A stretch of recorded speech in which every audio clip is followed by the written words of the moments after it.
Boa noite, irmãos. Paz e graça do Senhor Jesus a todos.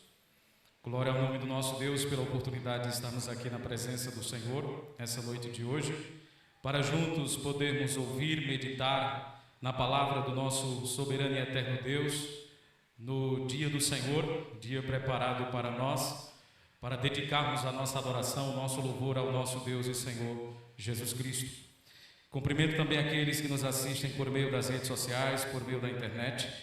Neste momento nós vamos seguir a nossa exposição bíblica no Evangelho de Jesus, segundo escreveu o evangelista Mateus. E dessa feita vamos seguir sobre os milagres de Cristo. E agora nós vamos tratar sobre a cura dos 2 cegos. E nós vamos fazer essa exposição à luz de Mateus capítulo 9, do verso 27 ao verso de número 31. Eu sei que chamaram um deficiente visual de cego, não é politicamente correto hoje. Você deve chamar de portador de deficiência visual. Entretanto, eu vou usar os termos que está aqui nas Sagradas Escrituras, tá certo? O termo grego aqui é, de fato, pessoas que têm enfermidades na visão, que foi traduzido por cegos. Eu não vou conseguir todas as vezes que ver o termo cego lembrar de portador de deficiência visual, tá certo? Espero que ninguém se sinta ofendido com isso aqui. Mateus capítulo de número 9, do verso 27 ao 31, está escrito assim, meus irmãos. Partindo Jesus dali, seguiram-no 2 cegos, clamando: tem compaixão de nós, filho de Davi. Tendo ele entrado em casa, aproximaram-se os cegos. E Jesus lhes perguntou: credes que eu posso fazer isso? Responderam-lhe: sim, Senhor. Então lhes tocou os olhos, dizendo: faça-vos conforme a vossa fé. E abriram-se-lhes os olhos. Jesus, porém, os advertiu severamente, dizendo: acautelai-vos de que ninguém o saiba. Saindo eles, porém, divulgaram-lhes a fama por toda aquela terra. Oremos, meus irmãos. Senhor nosso Deus e nosso Pai, louvamos o Teu nome, ó Deus, porque estamos aliançados com o Senhor. E nessa noite de hoje, ó Deus, prestando culto de adoração ao Teu santo e eterno nome. Nome, ó Deus, que está acima de todo nome. Nome, ó Deus, ao qual não há igual. Nós queremos, ó Deus, colocar os nossos corações e mentes diante do Senhor e pedir, ó Deus, que o Senhor, por meio do Teu Espírito, leve essa palavra ao recôndito da nossa alma, o mais íntimo e profundo do nosso ser. Para mim, ó Deus, é um grande privilégio, dominicalmente, ó Deus, subir a esse lugar e ministrar a Tua palavra para o Teu povo. Ó Deus, que eu possa transmitir de forma fiel, como se fosse o meu último sermão, Pai. E que eu possa ter essas convicções no meu coração e na minha alma, pois de fato pode ser o meu último sermão. Que eu possa, ó Deus eterno, depender do Senhor e do Teu Espírito na transmissão da Tua palavra. E que verdadeiramente, ó Deus eterno, Cristo possa ser honrado. Eu creio, ó Deus, profundamente que a Tua palavra, ela não volta vazia, mas ela sempre vai cumprir o seu intento. Seja quebrantar pecadores para a salvação, seja endurecer pecadores para a condenação, de tal forma, ó Deus, que a Tua palavra, ela nunca vai voltar vazia. Que o Senhor receba toda a glória nessa noite de hoje e que possamos ser conformados à imagem perfeita, bendita e preciosa do nosso Cristo. Essa é a oração que eu te faço em nome de Jesus. Amém.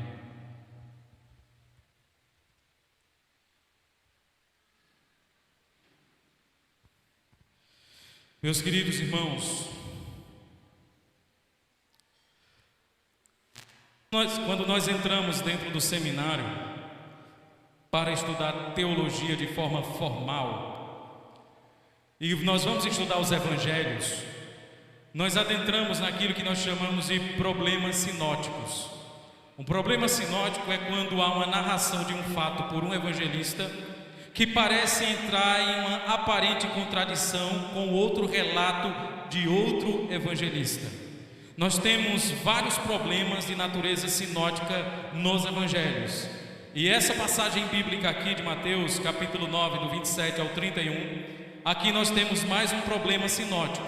Se você for ler o relato de Marcos com respeito à cura do cego, ele vai trazer alguns detalhes que Mateus não traz. Por exemplo, Mateus ele vai falar da cura de 2 cegos, e Marcos vai falar da cura de um único cego, inclusive dando o nome de Bartimeu, que significa ele vai trazer alguns detalhes. Quando a gente olha esses dois relatos, a nossa tendência natural é colocar a Bíblia em descrédito, e muitos críticos textuais fazem isso.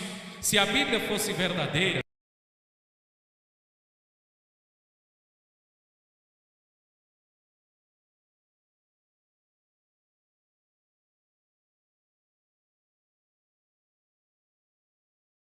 Deus está cheia de contradições, e nós deveríamos rejeitar a revelação divina. E nós temos alguns eruditos na atualidade, como Bart Ehrman, que ele vai ensinar esse tipo de coisa. Ele vai dizer que a Bíblia está cheia de erros na transmissão das cópias do texto do Novo Testamento.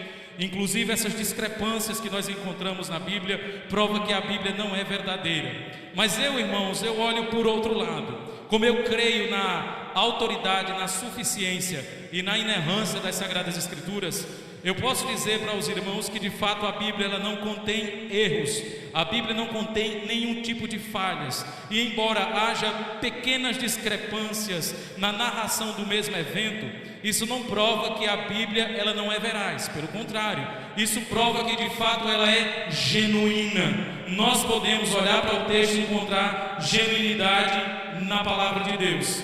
Primeiro ponto importante que nós deveríamos pensar é que Mateus ele é mais abrangente na narrativa da cura dos cegos, enquanto, por exemplo, Marcos ele acaba sendo mais sucinto. Marcos ele identifica um dos cegos que chama sua atenção e ele coloca esse cego na história quando ele vai narrar. Enquanto Mateus está preocupado em fazer uma narração geral dos fatos, Marcos está preocupado em especificar o fato. Na verdade, irmãos, houve 2 cegos, mas pelo menos um desses cegos acabou chamando a atenção de Marcos e ele acabou registrando esse cego. O fato dele falar sobre um cego não significa que ele está omitindo o outro ou está dizendo que o outro não existia. Isso é muito importante. Por exemplo, Christian e o irmão Isaac poderiam ir na minha casa hoje à tarde e eu relatar o evento dizendo que Isaac foi em casa. Isso significa que Christian não foi? Claro que não. Eu poderia narrar também que Christian foi em casa. Isso significa que Isaac não foi? Também não. Então, enquanto Marcos ele foca em um dos cegos, Mateus ele fala dos 2 cegos. Mas por que Marcos só fala de um? Vou lançar algumas hipóteses aqui para nós. A primeira hipótese é que Marcos só fala de um cego porque provavelmente seria um casal de cegos. E se era um casal de cegos, tinha uma mulher também na história. E como a mulher ela era muito desprezada no contexto da cultura judaica, então Marcos ele coloca ali a figura do homem. Ou poderia ser um pai e um filho, ou uma criança. Então a prioridade é sempre do homem. É assim que os evangelhos eles acabam narrando. Quando Jesus multiplica pão e peixes, diz, por exemplo, que alimentou 5.000 pessoas, fora mulheres e crianças. Eles pegam a parte por um todo. E isso é bem interessante nos evangelhos. Então Mateus, quando vai narrar aqui sobre a cura, ele vai falar aqui sobre 2 cegos. Meus irmãos, um deficiente visual, um cego, ou qualquer outra pessoa que tivesse algum tipo de deficiência, nos tempos bíblicos, uma pessoa que tinha uma deficiência era considerada um peso social. Por exemplo, na Roma antiga, uma pessoa que nascia com alguma deficiência nos olhos, ou uma pessoa tetraplégica, ou coisas dessa natureza, essas pessoas eram desprezadas e elas eram marginalizadas e elas eram consideradas um peso. Sabe por quê? Porque uma pessoa que tinha uma deficiência física, ela provavelmente não poderia trabalhar. Não podendo trabalhar, ela não tinha como produzir para o Estado. Segundo, possivelmente não poderia casar, não ia ter uma prole. Terceiro, ela não poderia servir ao exército. Ou seja, uma pessoa que tinha alguma deficiência física, essa pessoa era rejeitada e rechaçada. Inclusive, dentro do Império Romano, um pai, ele tinha autoridade para matar o seu próprio filho. As leis das 12 tábuas, que é uma lei romana, que surgiu no período ali da República Romana, dizia que o pai, que era o chefe da família, ele tinha autoridade de matar um filho deficiente. Se o filho nascesse com algum problema de natureza física, o pai tinha autoridade de matar, e o pai não era preso e nem capturado pelas autoridades romanas por causa disso, porque o filho era considerado uma propriedade do seu próprio pai. Inclusive, se ele contraísse uma dívida que ele não pudesse pagar, ele poderia vender o seu filho ou dar o seu filho para servir de escravo àquele a quem ele estava devendo. É diferente um pouco de hoje, né? Hoje os nossos filhos, eles são mais do Estado do que da gente. Da Roma antiga, os filhos eram uma propriedade da família, era uma propriedade do pai, a ponto do pai poder matar o filho sem que isso se configurasse em algum tipo de crime. Então, quando uma criança nascia deficiente, provavelmente os pais ou abandonariam essa criança, provavelmente ou matariam essa criança. Lá na cultura de Esparta, na cultura de grega, também tinha esse tipo de entendimento. Uma pessoa que nascesse com deficiência era considerada um peso na sociedade. Portanto, dentro da cultura judaica não é tão diferente. Dentro da cultura judaica, uma pessoa, por exemplo, com alguma deficiência visual, ela era marginalizada. E detalhe, como não tinha programas sociais de dar uma aposentadoria a uma pessoa que tinha um problema de alguma deficiência, essa pessoa geralmente ela ia mendigar. Essa pessoa geralmente ia ter que pedir esmolas para poder sobreviver. Do contrário, ela ia morrer de fome. Então elas ficavam nas beiras dos caminhos pedindo esmola a quem passava por ali. E esses dois cegos aqui provavelmente seriam dois mendigos. Eles não tinham condições de trabalhar, de produzir. Provavelmente também não tinham um amparo do Estado. Então, naturalmente, elas ficariam mendigando. Elas entravam na mendicância. Então, meus irmãos, esses dois cegos aqui, quando Marcos vai falar sobre eles, Marcos vai dizer que era o cego Bartimeu, destacando um desses cegos. E ele estava pedindo, ele estava mendigando ali, pedindo esmolas. E é interessante que Jesus aqui, ele, após curar a filha de Jairo, diz a Escritura no verso 27, partindo Jesus dali, seguiram-no dois cegos clamando, tem compaixão de nós, filho de Davi. Eles rogaram a Jesus que tivesse compaixão. Uma vez que eles eram cegos e não surdos, provavelmente eles ouviram os feitos extraordinários de Jesus, que curou a mulher do fluxo de sangue, que curou o leproso, que curou pessoas, expulsou demônios. Então eles conheciam sobre a fama de Jesus. E ao saber que Jesus estava passando ali, eles começaram a clamar. E é interessante, irmãos, que uma pessoa que ela tem uma deficiência visual, outros sentidos dessa pessoa começam a ficar aguçados. Então eles viram ali, ouviram o alvoroço, e começaram a perceber, alguém provavelmente havia falado que Jesus estava passando ali. E eles começaram a clamar, tem compaixão de nós, filho de Davi. Irmãos, esse título aqui, filho de Davi, ele é muito importante nas Escrituras. E principalmente no Evangelho de Mateus, onde ele está querendo provar para os judeus que Jesus é o Messias. Quando aqueles cegos dizem filho de Davi, eles estão reconhecendo que verdadeiramente Jesus é o Messias. Ele é o ungido de Deus e o escolhido de Deus para resgatar o seu povo. Então eles reconhecem o Messiado de Jesus. Ao dizer que ele é filho de Davi, eles estão reconhecendo que Jesus é da linhagem de Davi. E nós já aprendemos que Mateus está fazendo um tratado apologético para mostrar que Jesus é o Messias. Por isso que ele inicia seu evangelho com a genealogia, mostrando que Jesus vem de uma descendência real. E ao registrar que esses cegos falaram Jesus, filho de Davi, mais uma vez Mateus está provando aqui que ele de fato tem as qualificações para ser o Messias. Para que o Messias viesse a esse mundo, ele tinha que ser um judeu, descendente de Abraão, da tribo de Judá, da linhagem de Davi. Até os dias de hoje, os judeus questionam se Jesus de fato ele é da linhagem de Davi. Principalmente os judeus ortodoxos. Os judeus messiânicos não, eles já reconhecem que Jesus é o Messias. Todavia, os judeus ortodoxos eles não reconhecem que Jesus era o Messias. Pelo contrário, eles reconhecem que Jesus era filho de Maria, quando ela teve um ato de imoralidade com um soldado romano chamado Pantera. Então Jesus foi filho de um ato de imoralidade, de um ato de prostituição de Maria.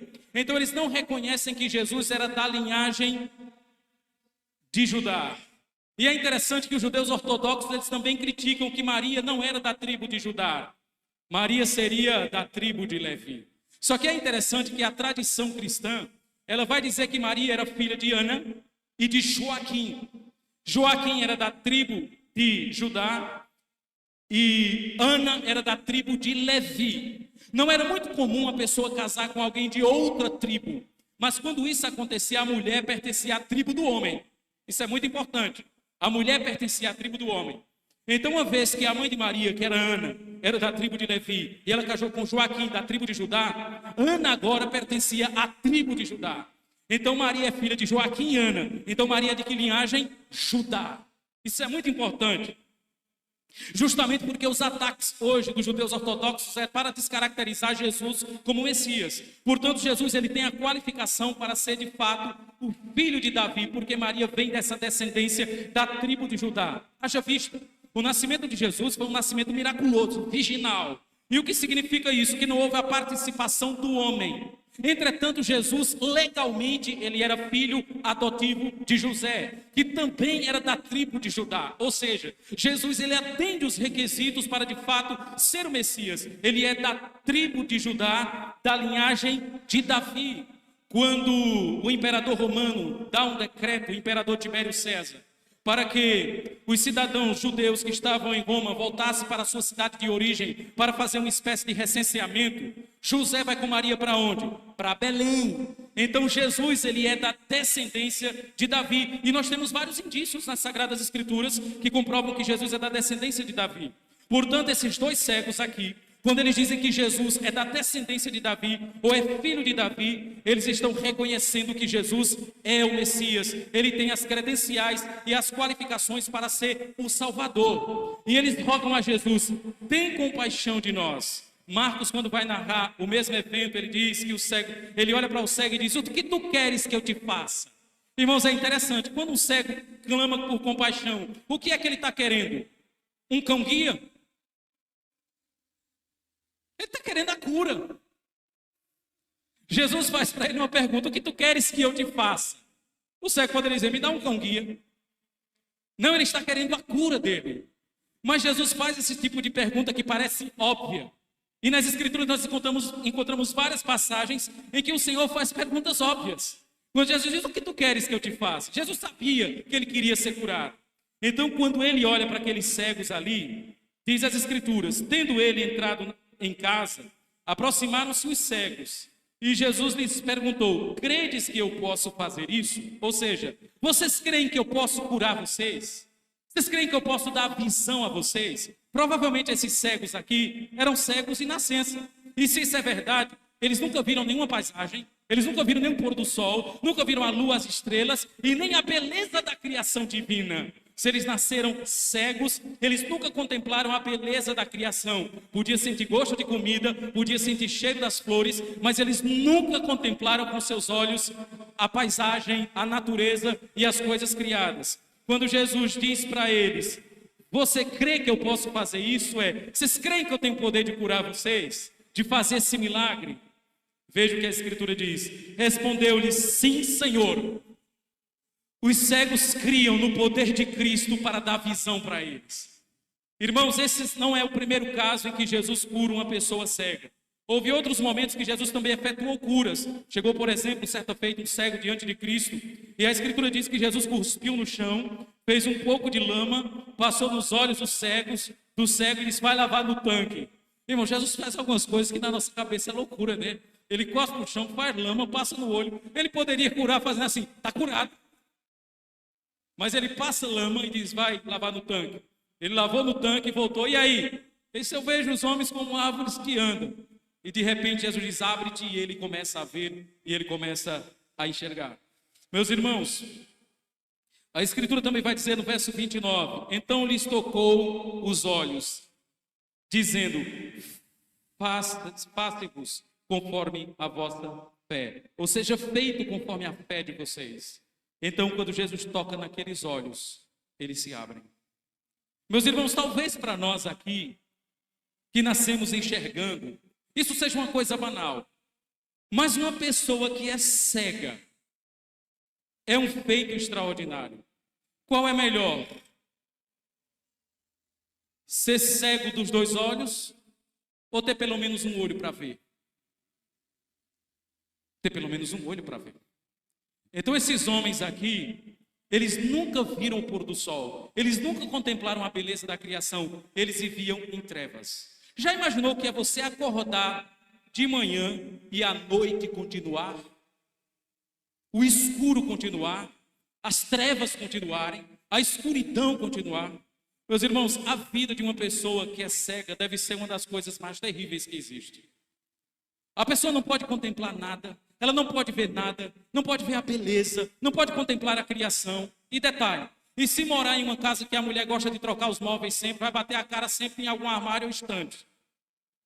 Agora imagine a dificuldade que é uma pessoa estar num estado como esse. Nós só vamos entender o que aconteceu na vida desses homens se nós compreendermos o quanto eles estavam sofrendo por serem deficientes visuais. E a Escritura diz que Jesus toca e os olhos deles se abrem. Eu não sei qual foi os detalhes da reação daqueles dois homens, como eles ficaram. A alegria deve ter sido imensa. De repente eles abriram os olhos e verem as pessoas, as árvores, o pôr do sol, a lua, as estrelas e toda a criação divina através do milagre que Jesus realizara. E diz o verso 30, e abriram-se-lhes os olhos. Jesus, porém, os advertiu severamente, dizendo, acautelai-vos de que ninguém o saiba. Jesus diz aqui, olha, não conte para ninguém o que eu fiz com vocês. E o que foi que esses cegos fizeram quando saíram de perto de Jesus? Começaram a contar para todo mundo. Irmãos, é muito difícil você receber um milagre e ficar só para você. É muito difícil você receber alguma bênção e você não querer compartilhar aquilo ali. Esses homens eram cegos. De repente eles começam a ver. E Jesus diz, não conte para ninguém. Eles ficaram tão alegres e eufóricos que eles proclamaram aos quatro ventos o que Jesus havia feito. E eu sei que surge uma pergunta, o porquê Jesus estava proibindo aqueles homens de proclamarem que ele havia curado. Pelo menos nós temos algumas hipóteses. Por exemplo, poderia ser que Jesus, ele não queria ser visto pelas pessoas como curandeiro. Isso é muito importante. Jesus não queria ser visto pelas pessoas como curandeiro, mas ele queria ser reconhecido como Salvador. E em vários momentos Jesus faz cura e proíbe a divulgação da cura. Ele cura uma pessoa e diz, olha, não conta para ninguém. Mas quanto mais ele proíbe, mais as pessoas ficam contando. Então Jesus não queria chamar a atenção para si como curandeiro, mas como filho de Deus. Jesus não queria ser reconhecido como aquele que resolve somente os problemas temporais do homem, mas aqueles que resolvem os problemas eternos dos homens. Porque o maior problema do ser humano não é temporal. O maior problema do ser humano é um problema eterno. O maior problema do ser humano não é físico. O maior problema do ser humano é espiritual. Entre ser um curandeiro e um redentor, Jesus quer ser reconhecido como redentor.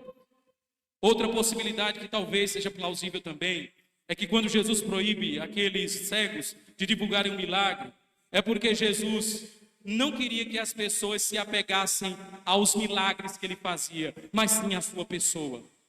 Nós temos um relato no Evangelho de João, capítulo 6, onde Jesus faz um milagre extraordinário. Ele multiplica pães e peixes, as pessoas comem, ficam saciadas, alegres, fartas, e de repente Jesus olha para aquela multidão e diz, vocês agora vão ter que se alimentar de mim. O que é que acontece? O povo vai embora, não fica ninguém, pelo menos ficou só os discípulos. E Jesus disse, vocês também não querem ir embora? Enquanto tinha pão, tinha peixe, tinha comida, estava a multidão ao redor de Jesus. Quando acabou, Jesus disse, agora vocês vão ter que se alimentar de mim. O povo foi embora. Isso é interessante, porque as pessoas estavam com Jesus por aquilo que ele podia fazer por elas, resolver os seus problemas temporais. E quantas vezes pessoas não adentram a igreja e querem Jesus para resolver os seus problemas imediatos e temporais? Ah, pastor, estou aqui na igreja porque o meu maior desejo é que o Senhor tire meu marido da cachaça. Eu estou indo para a igreja porque o meu maior desejo é que o Senhor tire meu filho das drogas. Eu estou indo para a igreja porque o meu maior desejo é que Jesus cure o meu parente que está no leito de enfermidade. Irmãos, nós não podemos tratar Jesus como o estepe da nossa vida.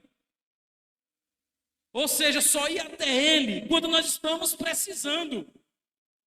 Depois que o nosso problema é resolvido, a gente vira as costas para Ele. Boa parte das pessoas que adentram a igreja, elas adentram a igreja porque elas não querem Jesus, elas querem resolver os seus problemas imediatos.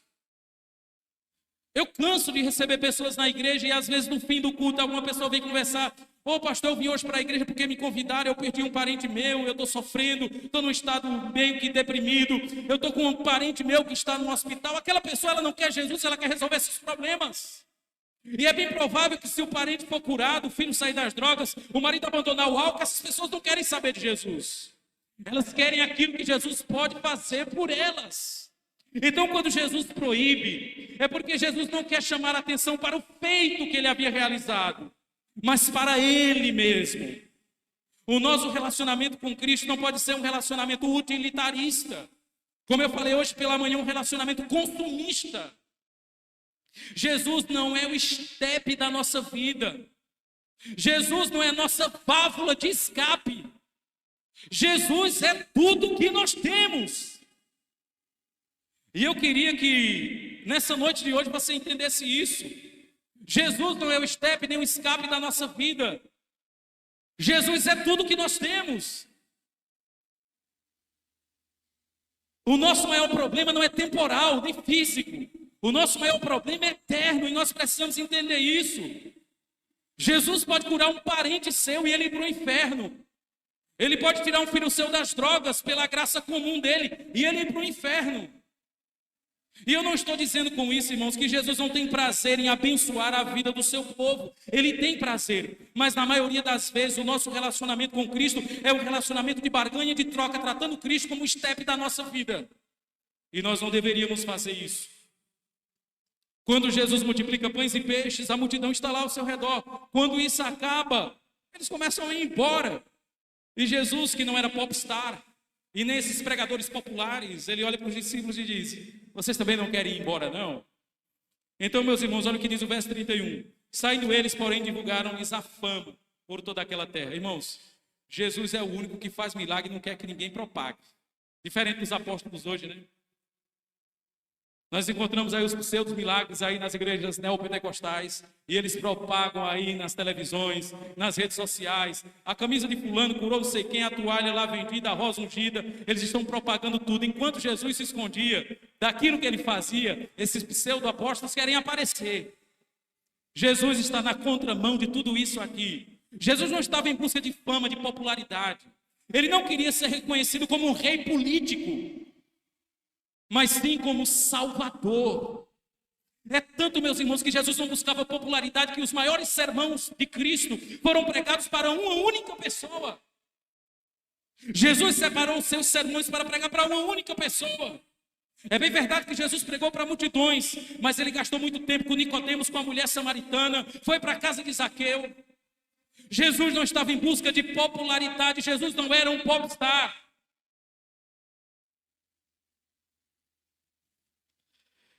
Ele não era esses pregadores da atualidade com o cabelo cheio de gel, com botox na cara e a calça apertada,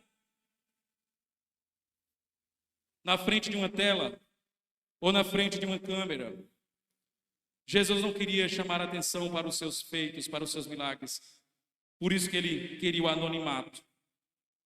Meus irmãos, algumas considerações para a gente. Primeira delas: diante da cura que Jesus realizou na vida desses dois cegos aqui, pessoas que viviam em constante trevas, eles nunca viram a luz. De repente Jesus toca nos olhos desses homens e eles começam a ver. Meus irmãos, o homem natural, perdido, ele está nas trevas. E somente Cristo pode trazer luz à sua escuridão.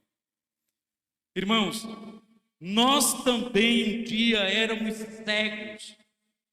Nós vivíamos alienados de Deus, distantes de Deus, éramos ignorantes do Senhor, nós éramos cegos, nós vivíamos nas trevas e nas sombras da escuridão espiritual. Nós nos encontrávamos como esses cegos aqui, antes da nossa conversão, não cegos dos dois olhos físicos, mas cegos dos olhos da alma. Nós vivíamos presos a esse mundo cativo de Satanás e não enxergávamos um palmo além dos nossos olhos. Entretanto, houve um momento que Cristo tocou a nossa visão e nós nos deslumbramos diante da grandeza dele. Nós éramos cegos e a cegueira nossa tem como base o nosso orgulho, que rejeitávamos Cristo e sua obra e estávamos estabelecendo o nosso próprio meio de salvação. Nós rejeitávamos o que Cristo fazia porque nós estávamos cegos. Nós não enxergávamos a beleza de Cristo. Mais uma vez, trazendo à tona a palavra e a frase de Agostinho de Hipona, lá no seu livro principal, As Confissões, quando ele disse que foi convertido por Deus, ele enxergou uma beleza e a simetria de Deus a ponto dele dizer: ó, beleza tão antiga e tão nova. E ele começa a descrever o Senhor com uma beleza invisível. Antes ele era cego dos dois olhos espirituais. Até o dia em que Cristo alcançou o coração dele no jardim Sibilão, e a vida dele não foi mais a mesma. Como aconteceu com Saulo na estrada de Damasco, que enquanto ficou cego dos dois olhos físicos, teve os seus olhos espirituais abertos. Ele foi para Damasco cego e voltou enxergando. Meus irmãos, a principal cegueira na vida de um homem é a cegueira espiritual. É o homem ignorante de Deus, alienado de Deus, destituído da glória de Deus, cheio de soberba, arrogância e autojustiça.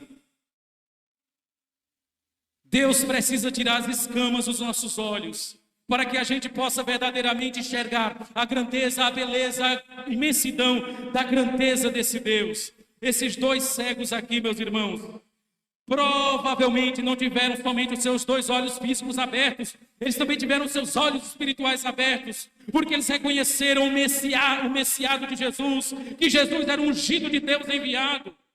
Então a principal visão que esses homens receberam foi a visão da sua alma. Eles não somente enxergaram fisicamente, mas espiritualmente. A visão física é um símbolo da visão espiritual, a qual Cristo abriu também na vida desses homens.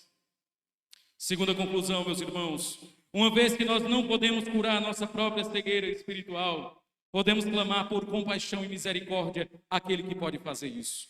O que era que aqueles cegos podiam fazer por si mesmos? Não encontravam uma cura, não tinham um bom oculista, um colírio para ajudar a situação deles. Então vem Jesus passando ali e cura aqueles homens.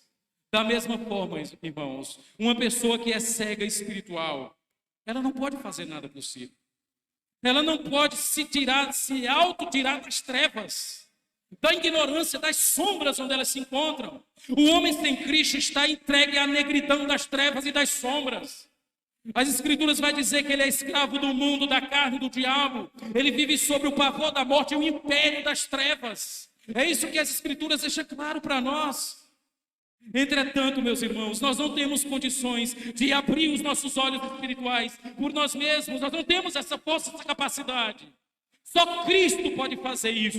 Só Cristo pode tocar os nossos olhos, pastor. Se eu sei que espiritualmente eu estou cego, e somente Cristo pode me dar visão, eu não posso me autocurar. O que é que eu posso fazer? Fazer igual esses dois homens fizeram: clamar por compaixão, por misericórdia, e dizer: Senhor, cura-me, restaura-me, dá-me a visão, me faz enxergar a tua beleza, a tua grandeza, a tua imensidão.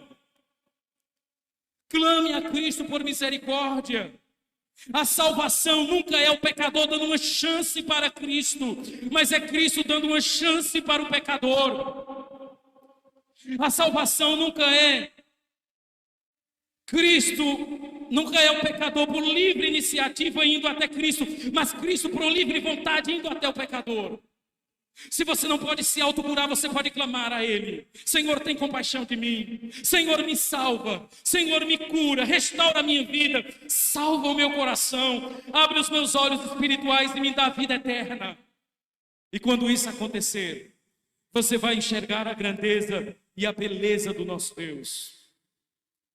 Você vai enxergar o quão grande esse Deus Ele é. E mesmo você sem enxergá-lo pela fé, você sabe o quanto Ele é belo. Meus irmãos, se você pegar um cego e levar ele nas cataratas do Iguaçu e dizer para ele o seguinte: descreva para mim o que você está vendo, o que é que ele vai falar? Absolutamente nada. Ele não vê. Se você pegar um cego e levar ele para a paisagem mais bela que existe e dizer para ele, descreva para mim o que você está vendo, ele não vai descrever nada. Da mesma forma, se você pegar um incrédulo e dizer, fale-me sobre Deus, ele não tem como falar nada. Primeiro, os olhos precisam ser abertos para que nós possamos contemplar a grandeza, a beleza e a imensidão desse Deus. Se Deus não fizer isso, nós não temos como contemplar a sua grandeza. Meus irmãos, nós ficamos deslumbrados com paisagens e pela criação de Deus, os nossos olhos ficam deslumbrados por tanta paisagem linda, bela da criação divina. Imagina como é belo aquele que criou todas essas coisas. Imagine, irmãos, que um dia nós vamos estar face a face com o inefável. Eu gosto muito de Agostinho de Hipona, quando ele vai descrever a assimetria de Deus nas confissões. Ele vai usar a linguagem que eu gosto muito.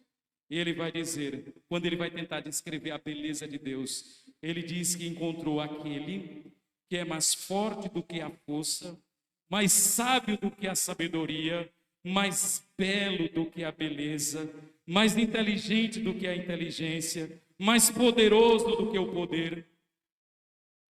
É a linguagem que ele usa para falar dessa simetria divina, da beleza do nosso Deus.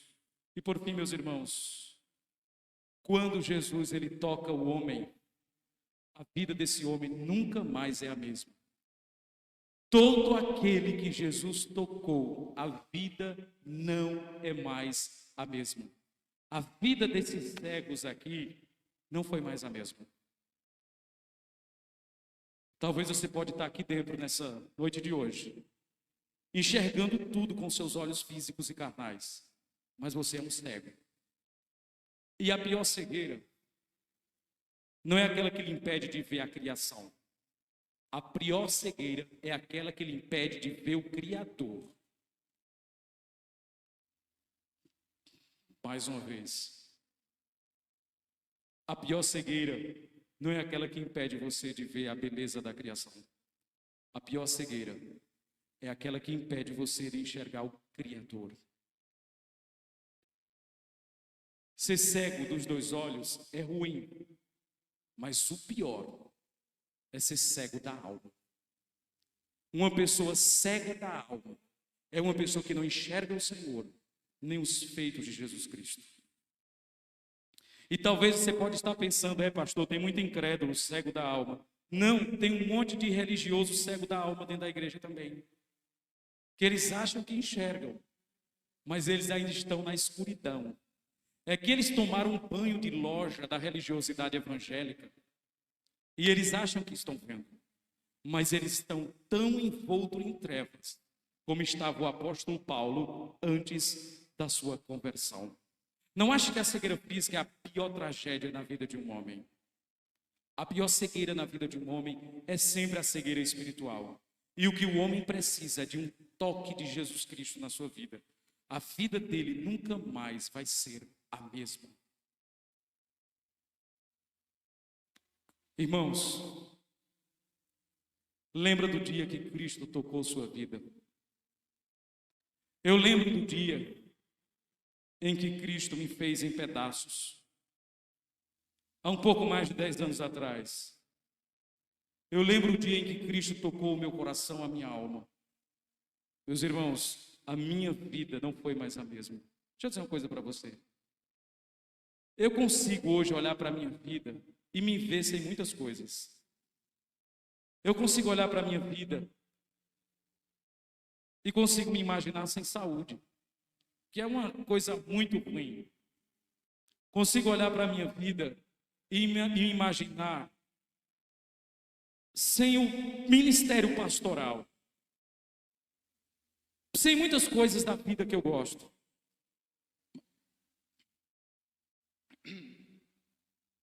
Mas eu não consigo olhar para a minha vida e me imaginar sem Jesus Cristo. Eu não consigo olhar para a minha vida e me imaginar sem o Redentor. Eu posso perder tudo nesse mundo, Mas se eu tenho um Cristo, eu não perdi nada. Eu posso ter tudo e todas as coisas dessa vida. Mas se eu não tenho um Cristo, eu perdi tudo. Cristo não é uma das coisas mais importantes na sua galeria de prioridades. Cristo, Ele é tudo que nós temos. E se um dia Ele tocou o nosso coração, Ele nos atraiu para Ele de uma forma tão intensa, que nós não conseguimos mais imaginar nossa vida sem Ele. Nós conseguimos imaginar nossa vida sem muitas coisas, mas nós não conseguimos imaginar nossa vida sem Cristo. Cristo é tudo o que temos. Tu me feristes com tua palavra e eu te amei. Foi isso que aconteceu no dia da nossa conversão. Cristo nos tocou profundamente. Há quem dera que nessa noite escamas caíssem dos olhos e você pudesse contemplar a grandeza, a beleza, a imensidão do grande Deus e do seu Filho Jesus Cristo. Eu queria orar nesse momento e colocar os nossos corações diante do nosso Deus. Talvez essa noite nós estejamos diante de pessoas cegas espiritualmente, que acham que estão enxergando porque tomaram um banho de loja da religiosidade. Alguém que tomou um banho de loja da religiosidade é igual um cego, bem maquiado, com um óculos Ray-Ban na cara. É bonito, mas ainda continua cego. Quem dera que nessa noite de hoje, Cristo, com o seu bisturi, pudesse fazer uma operação nos olhos da sua alma e arrancar essas cataratas. Queria convidá-los a ficarem de pé. Eu quero orar.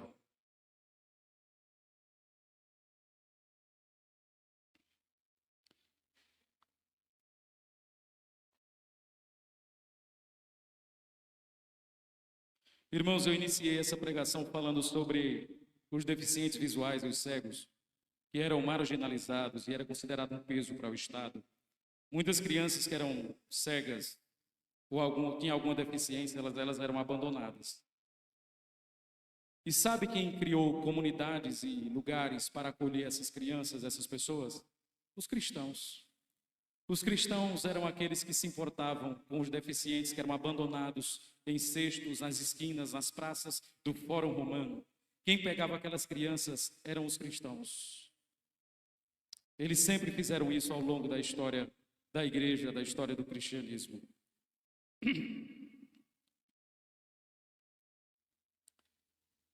Às vezes eu me pergunto, né? Tem alguma obra boa, alguma coisa boa que o movimento de ateu fizeram? Não tem. Sempre foram os cristãos que se importavam com aqueles que eram marginalizados. Eu queria nessa noite orar por nós, queridos. Feche seus olhos e oremos. Pai, nós não queremos, ó Deus, ter o Senhor Jesus como a nossa válvula de escape. Aquele, ó Deus, ao qual nós vamos até Ele para resolver os nossos problemas temporais. Pois se esperarmos em Cristo, ó Deus, somente para essa vida, nós somos os mais miseráveis de todos os homens. Mas Cristo, ó Deus, é o nosso Redentor. Um dia eu terei cura plena, um dia eu não ficarei mais doente. Mas isso, Senhor, é o efeito do meu relacionamento com Cristo e não a causa do meu relacionamento com Cristo.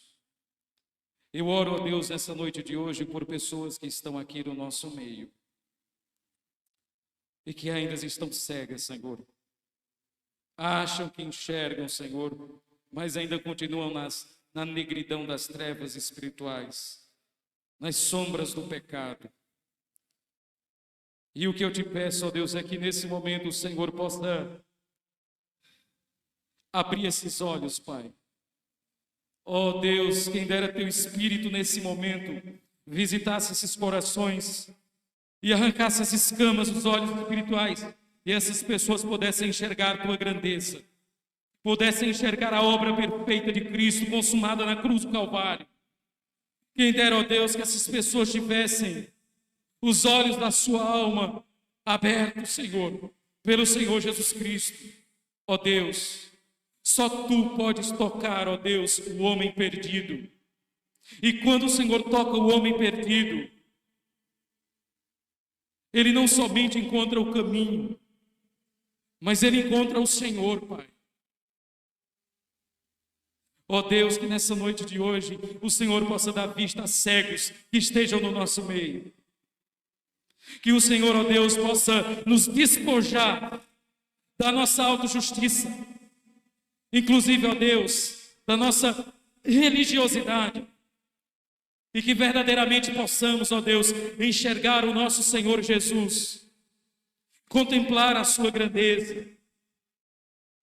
Te agradecemos também, ó Deus, porque outrora éramos cegos, outrora, Senhor, estávamos destituídos da tua glória, éramos alienados do Senhor, mas um dia, ó Deus, clamamos por misericórdia, e o Senhor nos tocou de forma especial, abrindo os nossos olhos. E hoje, ó Deus, nós nos deslumbramos em entusiasmo pela presença do Senhor Jesus Cristo em nossa vida. De tal forma, ó Deus, que nós não conseguimos viver sem Cristo. Nós não conseguimos viver sem Jesus, Pai. Ele é tudo o que temos. Ele não é uma das coisas mais importantes, ó Deus, na nossa prateleira de prioridades. Ele não é o nosso step. Ele não é nossa válvula de escape. Ele não é aquele que completa o que nos falta. Ele é aquele que nos dá sentido de vida. Ele é aquele, ó Deus, ao qual sem Ele não pode existir vida, mas sim morte. Não pode existir luz, mas sim trevas. Não pode existir verdade, mas mentira. Ó Deus, é com Cristo que nós temos tudo o que nós precisamos. Ó Deus, nós não temos aqui uma reunião de milagres, apesar de crermos que o Senhor pode fazer milagres. Nós não temos aqui uma reunião de cura, apesar de crermos que o Senhor cura. Nós não estamos aqui, ó Deus, oferecendo a essas pessoas vista para a sua cegueira física, resolução de problemas temporais. Nós estamos aqui, ó Deus, oferecendo algo maior do que essas coisas. Nós estamos aqui, ó Deus, apresentando o nosso Redentor, Jesus Cristo, Senhor. Aquele, Pai, que sem Ele nós não somos o que somos. Que o Senhor nos abençoe, em nome de Cristo. Amém. Glória